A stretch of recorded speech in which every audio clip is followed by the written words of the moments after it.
अगर मुझे कहने दें तो मैं यहां ये कहूंगा कि कुकर बोला कढ़ाई से तू तो तवे की साली है, अंदर से भी काली है और बाहर से भी काली है। कढ़ाई ने जवाब दिया कि अपने गोरे रंग पे तू इतना क्यों इतराता है, मैं काली हूं तो मुझे देखकर सीटी क्यों बजाता है। बेजान सी चीजों से भी हंसने और मुस्कुराने का मौका निकालने वाले हास्य व्यंग के एक सफल हस्ताक्षर बहुत से टीवी चैनल्स पे जिन्हें आपने सुना है। इन दिनों लपेटे में नेताजी एक बहुत बड़ा प्रोग्राम है, जिस प्रोग्राम में बार बार भाई दमदार बनारसी दिखाई देते हैं। ये बनारस से गोला गोकरण नाथ तक का सफर इन्होंने किया है, यानी कि बड़ी काशी से छोटी काशी तक ये आए हैं। अब छोटी काशी के लोग इन्हें किस तरह से मोहब्बतों के साथ यहां से रुखसत करेंगे, ये मंजर देखने वाला होगा।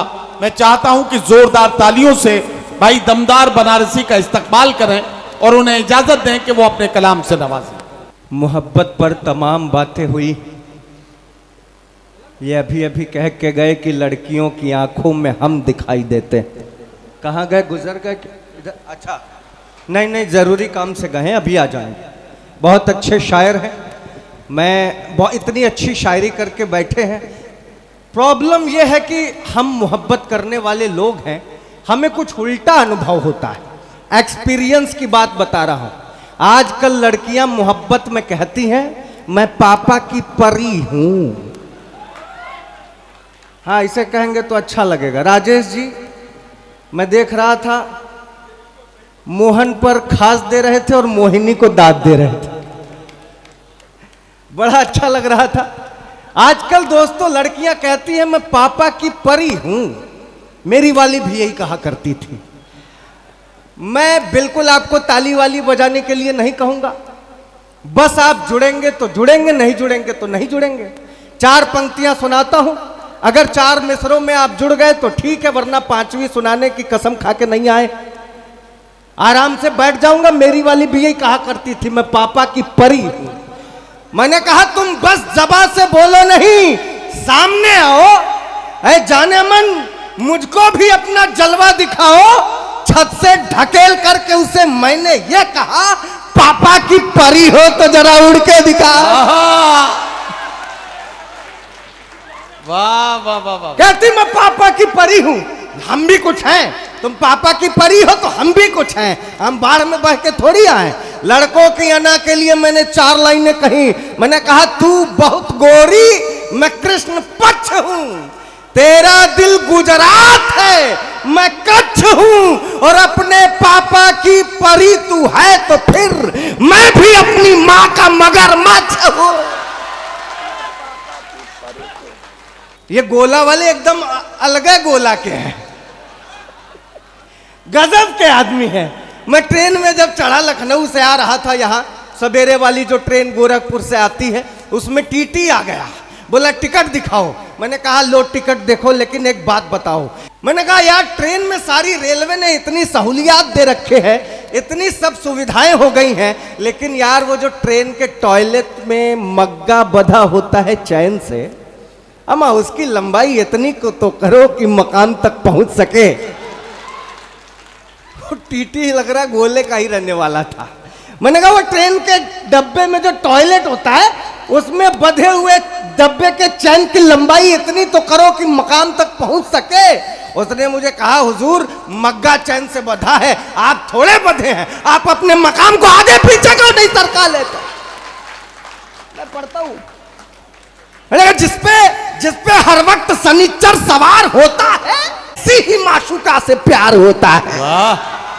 जिसपे हर वक्त सनीचर सवार होता है, हमें ऐसी ही माशूका से प्यार होता है। मिले जब कई दफे जूते तो मैंने ये जाना इश्क की मिर्गी से अच्छा बुखार होता है।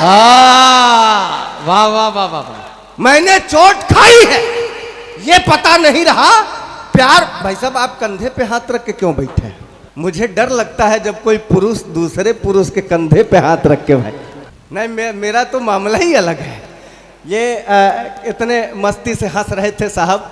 ये जब पहली बार बनारस गए, इनको कोई समझा के बेटा भेजा, बेटा बनारस जा रहे हो, बनारस में नागा बाबा बहुत होते हैं, बिना आशीर्वाद लिए मत लौटना। अब ये गंगा में डुबकी मार के सीढ़ी चढ़ रहे थे, साक्षात नागा बाबा के दर्शन, ये लपक के नागा बाबा के पैरों में, नागा बाबा मुझे आशीर्वाद दो ना, नागा बाबा, बाबा आशीर्वाद दो ना। नागा बाबा पैर झटक के, मत छोड़ो यार, मैं कोई नागा बागा थोड़े न हूँ, वो तो गंगा में नहाने गया था, कौनो कपड़ा चुरा के भाग गया, मामला ही गड़बड़। मैं बनारस से आता हूं साहब, आप सोचिए इतना बढ़िया शहर है हमारा। आजादी की लड़ाई में जब पूरे हिंदुस्तान में तिरंगे को बैन कर दिया गया था, तो बनारसी हलवाइयों ने तिरंगी बर्फी बनाकर अपना योगदान दिया। इसलिए मैं अपने शहर पे सर अलग टाइप का शहर है। आप फर्ज कीजिए बनारस के जाम में फंसे हो, आपके आगे कुछ लोग अर्थी लेके जा रहे हो, गलती से भी आपने उनके पीछे हॉर्न बजा दिया, अर्थी लिया हुआ आदमी कंधे पे अर्थी लिए लिए पीछे पलट के बोलता है, इससे भी पहले जाओगे क्या? वाह, गजब का शहर है। आपको पता ही है हमारे यहाँ के सांसद हैं, आचार संहिता चल रहा, हम किसी का नाम काहे ले, इनके पहले भी डेवलपमेंट था भाई साहब। हाँ, इनके पहले भी डेवलपमेंट था, लेकिन आजकल की स्थिति ऐसी हो गई है कि आप लाल बत्ती पर गाड़ी न रोके, चेयरमैन साहब 17 प्रकार के धारा में चालान हो जाता है। हमारे यहाँ गोदौलिया चौराहा की घटना बता रहा हूँ, लाल बत्ती जल रही थी, पूरा ट्रैफिक जाम था, एक बुढ़िया जल्दीबाजी में रास्ता पार कर गई, ट्रैफिक हवलदार सीटी बजाता रह गया, बुढ़िया नहीं रुकी, हवलदार दौड़ के बुढ़िया के पास आया, एक दादी तभी से सीटी बजा रहे, सुनाई नहीं देता। अब बुढ़िया बेचारी रोआसी मुंह बना के बोली, है बेटा ये उम्र सीटी सुनने का थोड़े ना है। मस्ती का शहर है, आप मस्ती से सुनेंगे तो मुझे भी मजा आएगा सुनना। हम तो उसके प्यार में पटिया से गाटर हो गए, हम तो उसके प्यार में पटिया से गाटर हो गए, बोतल से अद्धा हुए, अद्धे से क्वार्टर हो गए, और दिलरुबा के गाल थे कश्मीरी सेवों की तरह, जब से महंगाई चढ़ी दोनों टमाटर हो गए। बहुत बहुत शुक्रिया। मैं चलते चलते 4 मिसरे और हाजिर करता हूं। मैं एक छोटी सी नज्म सुनाना चाहता हूं, और मैं जानता हूं कि ये चुनावी माहौल है, ये नज्म इसी माहौल के लिए है। मैं किसी का भी नाम नहीं लूंगा, न पक्ष का न विपक्ष का, वो आप समझें, लेकिन मैं एक छोटी सी नज्म सुना करके अपनी जगह लेता हूं, सुनिएगा।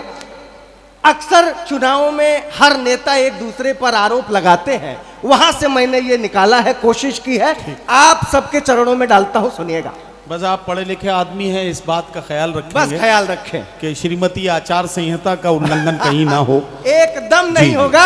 मैं एक व्यक्ति का भी नाम नहीं लूंगा, लेकिन बात आप तक पहुंचा दूंगा तो मुझे इतनी मोहब्बत देना कि मैं बनारस तक आपका प्यार समेट कर ले जाऊं। सुनिएगा कि एक नेता ने दूसरे नेता पर जैसे ही गधा होने का आरोप लगाया, सारे गधों को एक साथ क्रोध आया।